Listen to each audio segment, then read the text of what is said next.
Hello students, this is Rajiv and you are learning on AIIMS academy. तो अब हम करने जा रहे हैं एक बिल्कुल fresh chapter start and that is chapter number 7 triangles. वो तो आप थंबनेल देखकर ही समझ गए होंगे, लेकिन इससे पहले हमने किया है चैप्टर 6 लाइंस एंड एंगल्स। जिन बच्चों ने नहीं देखा उनसे अनुरोध है पहले जाकर वो देखें, उससे आपको काफी कुछ आइडिया मिल जाएगा इस चैप्टर के बारे में। ठीक है, हालांकि ये बिल्कुल नया है बट स्टिल वहां पे आपको लाइंस एंड एंगल्स के बारे में पढ़ाया गया और यहां भी लाइंस और एंगल्स के बारे में बात होती रहेगी। तो चलिए शुरू करते हैं। देखिए हमें क्या करना है, ट्रायंगल्स के बारे में पढ़ना। देखिए बहुत सारे ट्रायंगल्स के बारे में आप ऑलरेडी पढ़ चुके हैं। ठीक है, टाइप्स ऑफ ट्रायंगल्स आपने पढ़े होंगे, इक्विलैटरल ट्रायंगल, स्केलेन ट्रायंगल, है ना, isosceles, right angle triangle and so on, और भी होते हैं, acute triangle, obtuse angle triangle, है ना। तो इन सब चीजों के बारे में तो आप ऑलरेडी पढ़ चुके हैं, लेकिन मैं आपको एक छोटा सा क्विक रिवीजन और करा देता हूं ताकि आपके माइंड में चीजें रहें। ठीक है, तो देखिए होता क्या है, ट्रायंगल होता क्या है। A three sided closed polygon is known as triangle. ठीक है, लेट्स से दिस, तो ये है ए, ये है बी और ये है सी। देखो ट्रायंगल के अगर आप देखोगे तो 3 साइड्स होती हैं। ठीक है, 3 साइड्स, 3 एंगल्स एंड 3 वर्टिसेस होते हैं, है ना। 3 वर्टिसेस होते हैं। कौन कौन से होते हैं, देखिए साइड कौन सी होती हैं। ये जो आपको ए बी नजर आ रहा है ये क्या है, साइड। ए सी क्या है, साइड। बी सी क्या है, साइड। तो साइड्स कौन कौन सी हो गई, साइड्स हो गई आपकी A B comma B C comma A C. ठीक है, ये तो हो गई आपकी साइड्स। आप चाहो तो इसको B A, C A and C B भी लिख सकते हैं। दूसरी चीज बेटा क्या होती है, दूसरे होते हैं इसके एंगल्स। कौन कौन से, angle A, angle B and angle C. इसको लिखा कैसे जाता है, इसको लिखा जाता है angle A, angle B and angle C. ठीक है, फिर आपको कुछ और चीजें नजर आ रही होंगी जैसे कि इसके कॉर्नर पॉइंट्स। तो ये जो कॉर्नर्स होते हैं इनको हम बोलते हैं वर्टिसेस। ठीक है, तो ये जो वर्टिसेस होते हैं, ये जो वर्टिसेस होते हैं ये कौन कौन से हैं, ए कॉमा बी एंड सी। ठीक है, तो ये कुछ छोटी मोटी सी बातें हैं जो आपको पता होनी चाहिए ट्रायंगल्स की, ये नोट कीजिए। आइए बात करते हैं कॉन्ग्रुएंसी ऑफ ट्रायंगल्स या फिर कॉन्ग्रुएंस ऑफ ट्रायंगल्स या फिर congruent triangle. Note it down. तो आइए बात करते हैं अपने कॉन्ग्रुएंट ट्रायंगल्स की। देखिए ये आपके सामने मैंने 2 फिगर बनाई हुई है, A B C and P Q R. ठीक है, तो इनको हम कॉन्ग्रुएंट कब कह सकते हैं, 2 triangles are said to be congruent if their corresponding sides are equal and corresponding sides and angles are equal. अब ये कॉरेस्पॉन्डिंग का क्या मतलब है, इसको पहले समझते हैं। ठीक है, मान लीजिए मैंने आपसे बोल दिया कि भाई ये वाली जो साइड है वो है 4 सेंटीमीटर, ये है आपकी 3 सेंटीमीटर और ये है आपकी 5 सेंटीमीटर। ठीक है, और इधर मैंने लिख दिया जी 4 सेंटीमीटर, 3 सेंटीमीटर एंड 5 सेंटीमीटर। कोई दिक्कत। अब मान लीजिए भाई ये वाला एंगल है 50 डिग्री, ये वाला एंगल है 60 डिग्री और ये वाला एंगल है 70 डिग्री। इसी तरीके से ये मान लीजिए 50 डिग्री, ये मान लीजिए 60 डिग्री और ये मान लीजिए 70 डिग्री। ठीक है, तो पहले कॉरेस्पॉन्डिंग वर्ड का मतलब समझते हैं। ये कॉरेस्पॉन्डिंग का क्या मतलब होता है, कॉरेस्पॉन्डिंग एंगल्स की पहले बात कर लेते हैं। कॉरेस्पॉन्डिंग एंगल्स की बात करते हैं। अगर आप देखें तो ये जो एंगल ए है वो किसके इक्वल है, पी के इक्वल है। तो इसका मतलब ये है कि एंगल ए जो है वो कॉरेस्पॉन्डिंग है एंगल पी के, एक दूसरे के इक्वल है। इसी तरीके से एंगल बी जो है वो कॉरेस्पॉन्डिंग है किसके, एंगल क्यू के, एंड एंगल सी जो है वो कॉरेस्पॉन्डिंग है एंगल आर के। इज दैट क्लियर, देख सकते हो आप क्लियरली। अब हम बात करेंगे कॉरेस्पॉन्डिंग साइड्स की, हालांकि आपको समझ में आ ही गया होगा। कॉरेस्पॉन्डिंग साइड्स, तो अगर आप साइड्स देखें तो अब आप देखें ए बी है 4 सेंटीमीटर एंड पी क्यू है 4 सेंटीमीटर। इसका ये मतलब है कि ए बी जो है वो कॉरेस्पॉन्डिंग है पी क्यू के। अगर आप देखें ए सी या फिर बी सी देखें, बी सी क्यू आर के है, बी सी क्यू आर के है and A C P R के है। ये तो हो गई बेटा corresponding angles and corresponding sides की बातें। अब हम दोबारा से समझते हैं इस डेफिनेशन को। Two triangles are said to be congruent if their corresponding sides and angles are equal, तब उनको हम क्या बोलेंगे, कॉन्ग्रुएंट बोलेंगे।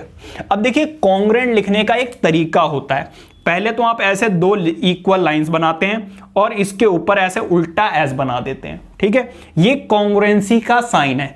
कॉन्ग्रुएंसी साइन क्या दिखाता है, ये जो आपको ऐसा एस नजर आ रहा है, ये this symbol stands for similar figures, मतलब दिखने में जो एक जैसी हो।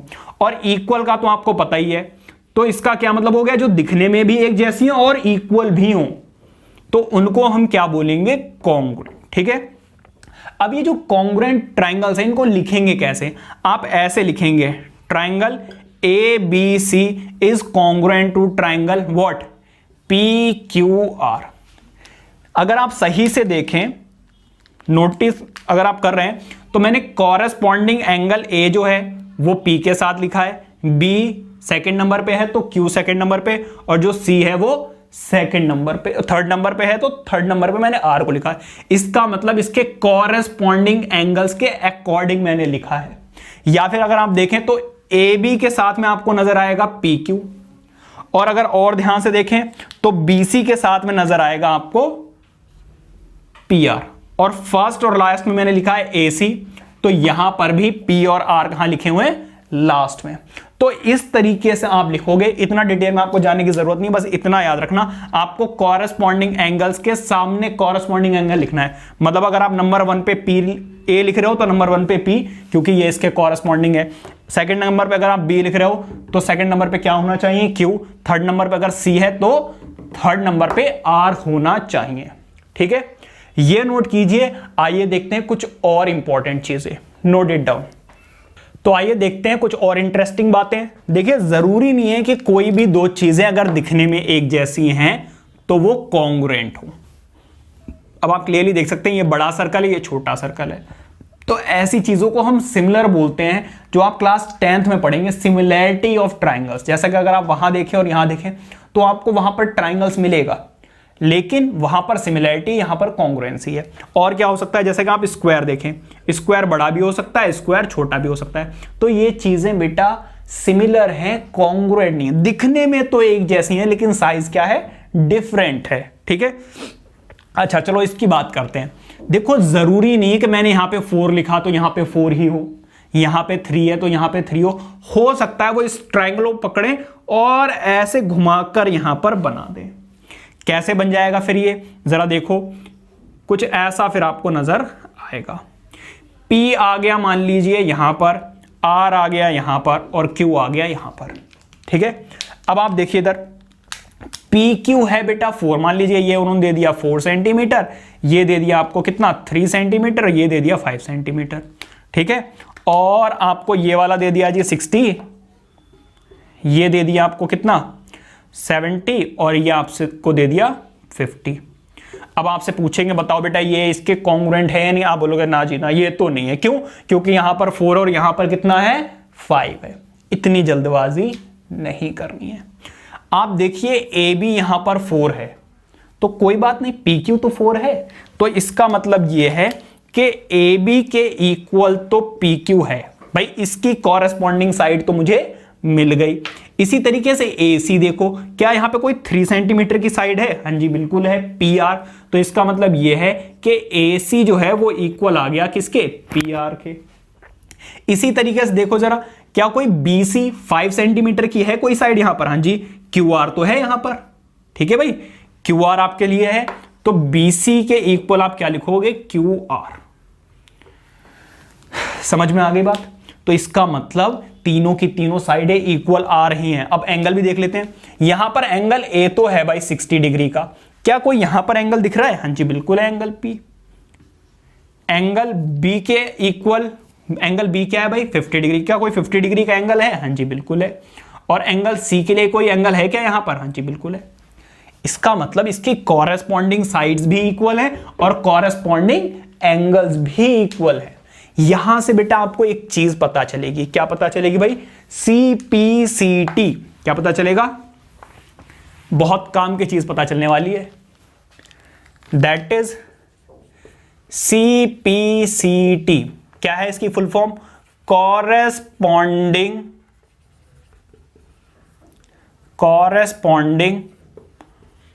Parts of a congruent triangle,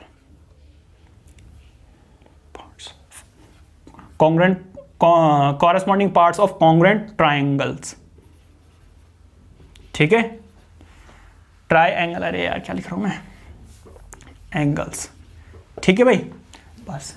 तो ये जो इसका मतलब क्या है? इसका मतलब ये है कि अगर कोई भी दो ट्राइंगल्स कॉन्ग्रुएंट हैं तो उनके कॉरेस्पॉन्डिंग पार्ट्स क्या होंगे? इक्वल होंगे। जैसे कि मैं आपसे कह दूं कि ये जो है ना, ये कॉन्ग्रुएंट है, ये दोनों फिगर्स कॉन्ग्रुएंट है। मैंने आपको ये दे दी कितनी? 3, ये 3 दे दी, ये 4 दे दी, ये 4 दे दी, ये मैंने आपको नहीं दी, लेकिन ये दी हुई है 5। तो अब आपको पता है भाई दो साइडें तो इक्वल आई गई, और मैंने ये बोल ही दिया कि ये कॉन्ग्रुएंट है। इसका ये मतलब है कि जो बची हुई साइड है वो 100% इसके इक्वल होगी। तो आप यहां से देखकर बता सकते हैं कि भाई corresponding parts of the congruent triangle के अकॉर्डिंग ये वाली साइड कितनी होगी? 5 सेंटीमीटर होगी। या फिर मान लीजिए मैंने आपको ये दोनों एंगल नहीं दिए, मैंने कहा ये कॉन्ग्रुएंट हैं, ये कॉन्ग्रुएंट हैं, तो और आपको क्या नहीं दिया मैंने? इसके कोई भी ट्रायंगल के एंगल्स नहीं दिए। ठीक है, अब मैं आपसे पूछूं भाई बताओ इसका कॉरेस्पॉन्डिंग कौन सा होगा? कॉरेस्पॉन्डिंग एंगल देखो, अब आप कैसे पहचानोगे? मैंने ये देखा कि 4 सेंटीमीटर और 3 सेंटीमीटर के बीच में जो एंगल बन रहा है वो कितने डिग्री का है? 60 डिग्री का है। तो देखो यहां पर 4 सेंटीमीटर ये है, 3 सेंटीमीटर ये है, इन दोनों के बीच में ये वाला एंगल बन रहा है, तो ये वाला एंगल इसके कॉरेस्पॉन्डिंग होगा ऑब्वियसली।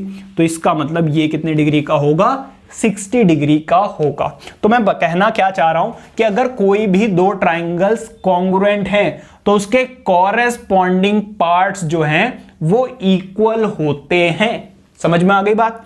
ये नोट कीजिए। आइए देखते हैं अपने कुछ प्रॉपर्टीज, नोट इट डाउन। तो आइए देखते हैं अपनी criteria of congruence of triangles. ठीक है, तो criteria for congruence of triangles में हमारे जो पहली एक्सियम है दैट इज 7.1, और रूल क्या है हमारा? Side angle side congruence rule. क्या कहता है ये भाई? देखो आपको भाई ऐसे हमेशा ऐसे ट्राइंगल्स मिल जाएंगे भाई तीनों की तीनों साइडें दी हुई हो कि ये इसके इक्वल, ये इसके इक्वल, ये इसके इक्वल और ये इसके इक्वल। ऐसा जरूरी नहीं है। तो क्या ऐसा पॉसिबल है कि आपको थोड़ी बहुत चीजें पता हो और फिर भी आप कह दो कि ये ट्राइंगल्स कॉन्ग्रुएंट है? हाँ जी, ऐसा पॉसिबल है। कब? मान लीजिए आपको कोई भी दो ट्राइंगल्स दिए हुए कुछ इस तरीके से, A, B एंड C। ये वाली आपको साइड दे दी जाए 4 सेंटीमीटर, ये वाली आपको दे दी जाए 5 सेंटीमीटर। देखो जरूरी नहीं हमेशा 4, 5 हो, ये तो मैं अपनी तरफ से ले रहा हूं। ठीक है, इतना तो खैर आपको समझ में आ ही रहा होगा। अच्छा, इसके बाद मैंने मान लीजिए ये एंगल ले लिया 60 डिग्री का। ठीक है, एक और मैंने ट्राइंगल ले लिया ऐसा ही,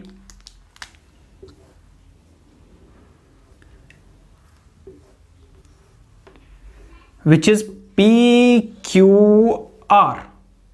ठीक है भाई, PQR ले लिया मैंने। तो देखो ये वाली साइड मान लीजिए उन्होंने दे दी फिर से 4 सेंटीमीटर, ये 5 सेंटीमीटर, और ये वाला एंगल दोबारा से उन्होंने कितना दे दिया? 60 डिग्री। तो कोई भी दो ऐसे ट्राइंगल्स जिनकी दो साइडें और उन दोनों साइडों के बीच का एंगल अगर इक्वल है तो उसको हम by side angle side rule से कॉन्ग्रुएंट कह देंगे। देखो अगर आप सही से देखो तो इसका मतलब क्या है, इसका ये मतलब है साइड हो फिर एंगल हो और फिर साइड हो। तो देखो दो साइडें उसके बीच का एंगल इक्वल होना चाहिए। ऐसा ना हो कि ये दे दी 4 ये 5, ये 4 और ये 5 और ये दे दिया आपको 70, तब अप्लाई नहीं होगा। ये सिर्फ तब अप्लाई होगा जब दो साइडों के बीच का एंगल इक्वल है, दो साइडें भी इक्वल हो और उसके बीच का एंगल इक्वल होगा, तब हम बाय साइड एंगल साइड से ये कह सकते हैं कि ये ट्राइंगल क्या होंगे, कॉन्ग्रुएंट होंगे। समझ में आ गई बात, ये नोट कीजिए। देखो अच्छा एक चीज और बता देता हूं, देखो जरूरी नहीं है कि भाई ऐसा ही हो, ऐसा भी हो सकता है कि ये वाली साइड आपको यहां ना देकर यहां पर दी हुई हो। भाई ये दे दिया 4 और ये दे दिया 5 और ये एंगल दे दिया जी 60। अब आप देख के छोड़ा है ना जी, ये कॉन्ग्रुएंट नहीं है। भाई हो सकता है इस ट्राइंगल को उन्होंने घुमाकर यहां पे बना दिया हो, इस वजह से ऐसा हो गया हो। ठीक है, तो अभी भी तो देखो ये 4 है, ये 4 है, ये 5 है, ये 5 है और इन दोनों साइडों के बीच का एंगल अभी भी इक्वल है।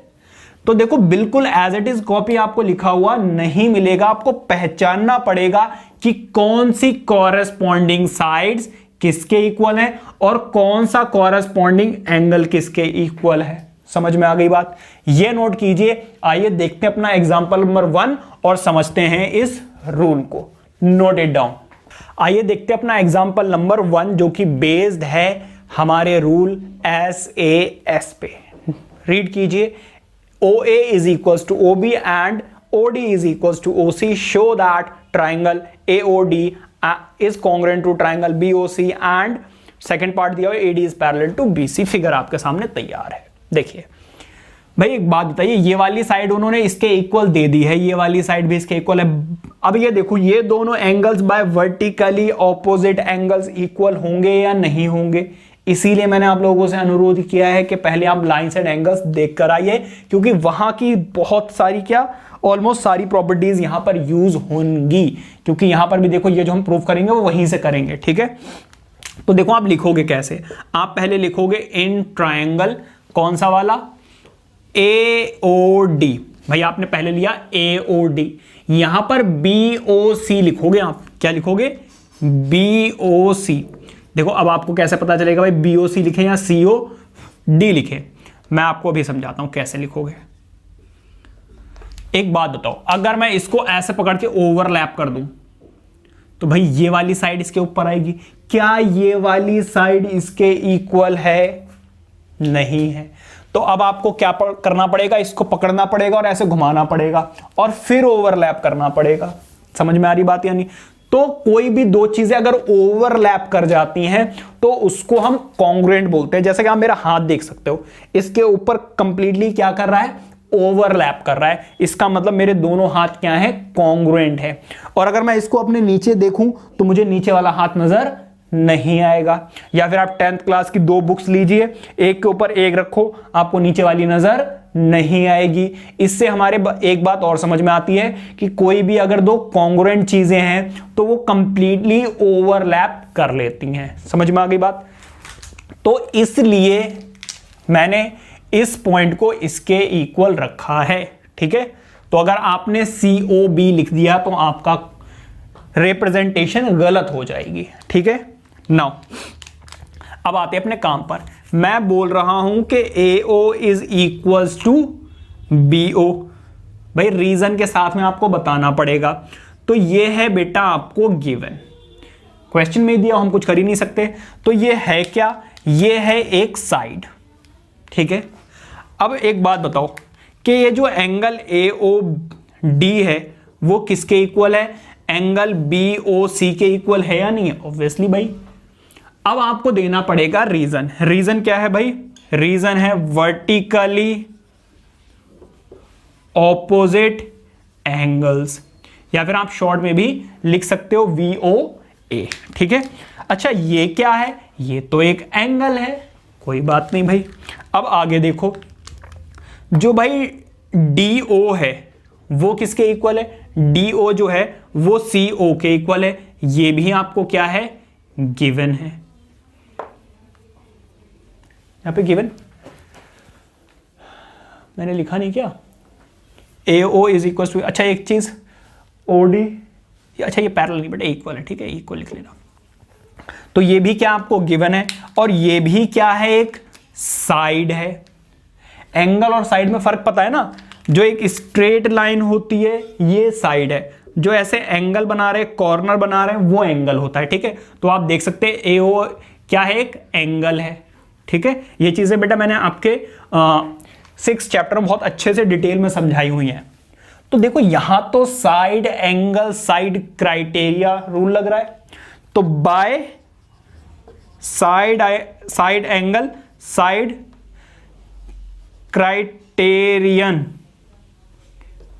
या फिर साइड एंगल साइड रूल, जो भी आप लिखना चाहें वो लिख सकते हैं, ठीक है।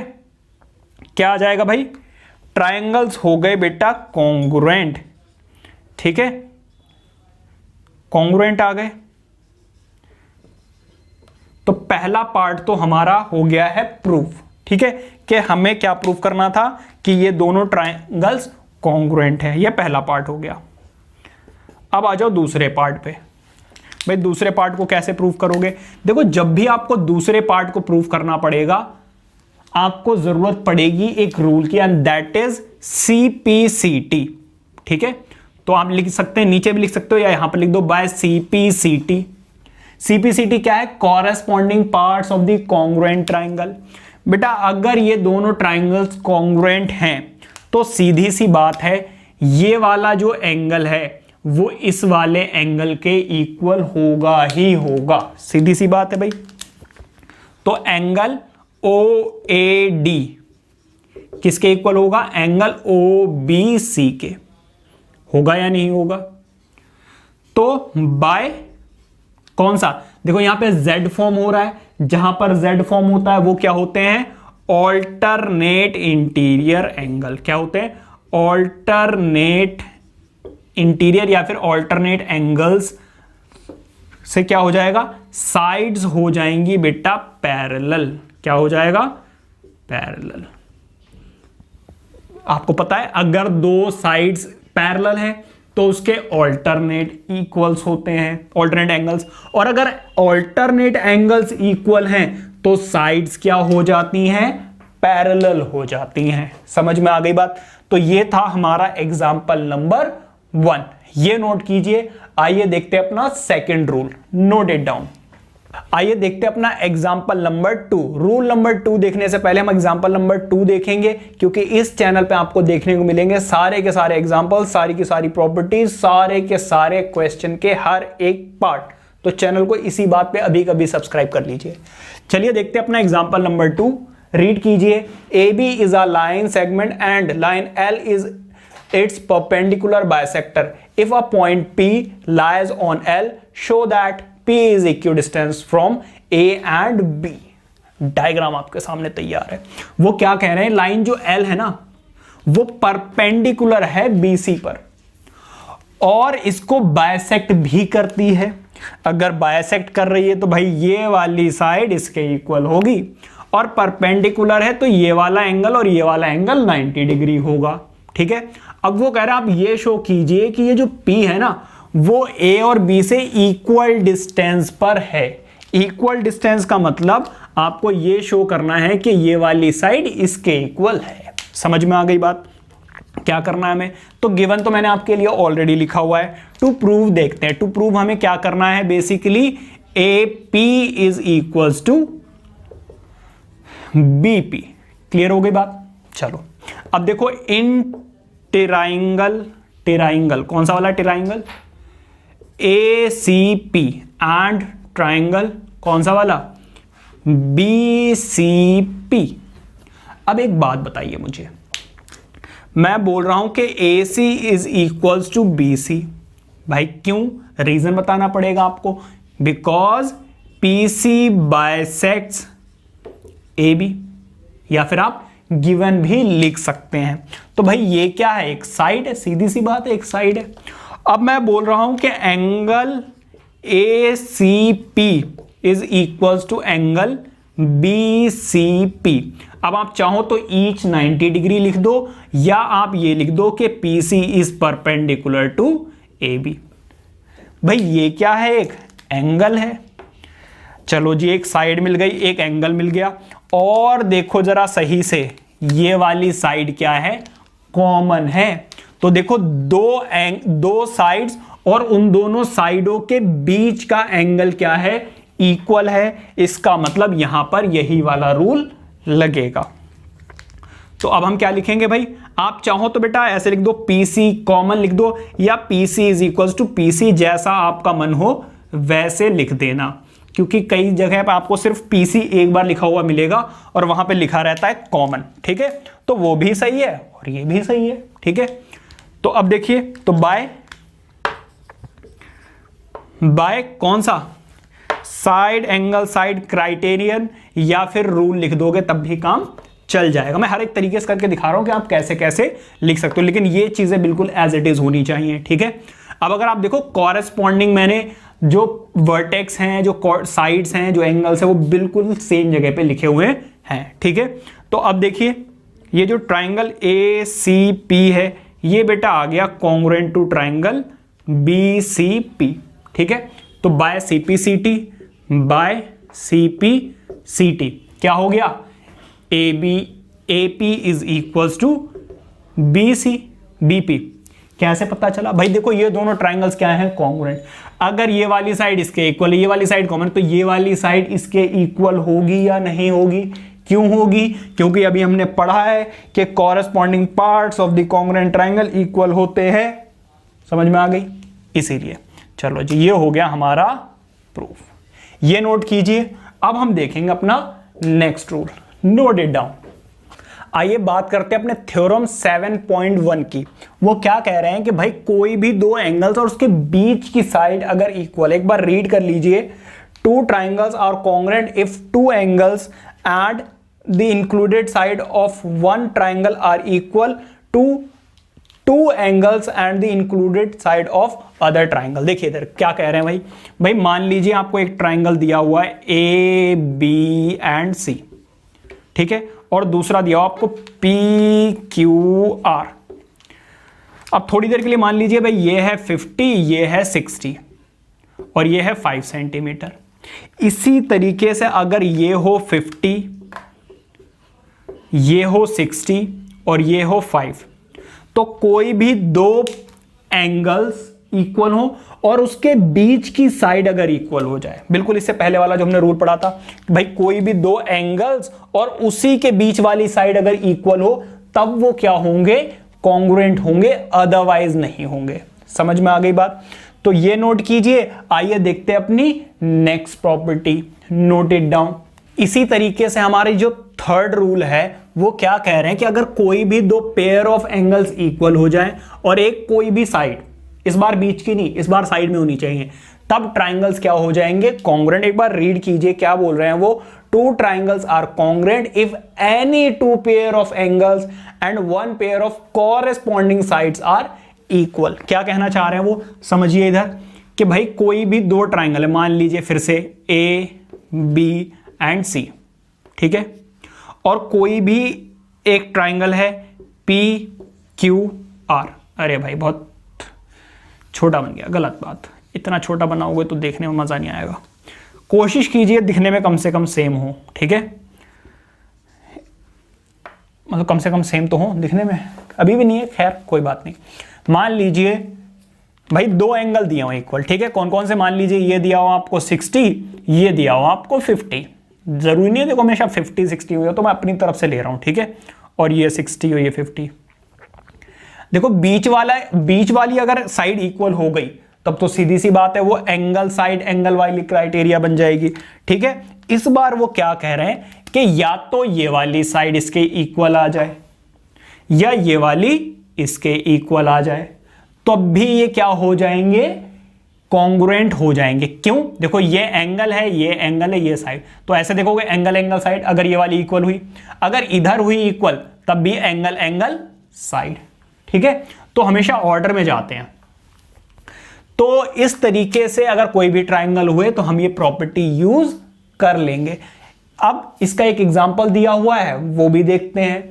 ठीक है, एक मैंने आपको जो फर्स्ट रूल था उसके अकॉर्डिंग मैंने आपको समझा के करा दिया था कि किस तरीके से आइडेंटिटीज यूज होंगी, इसी तरीके से आपकी ये दोनों भी यूज होंगी। ये नोट कीजिए। आइए देखते हैं अपना example number 3, note it down. तो आइए देखते हैं अपना last example of this video, which is example number 3। Read कीजिए। Line segment A B is parallel to another line segment C D, O is the midpoint of AD. Show that triangle AOB is congruent to triangle DOC. O is also the midpoint of BC. देखिए अगर आप सही, ये लो जी सीटी बज गई,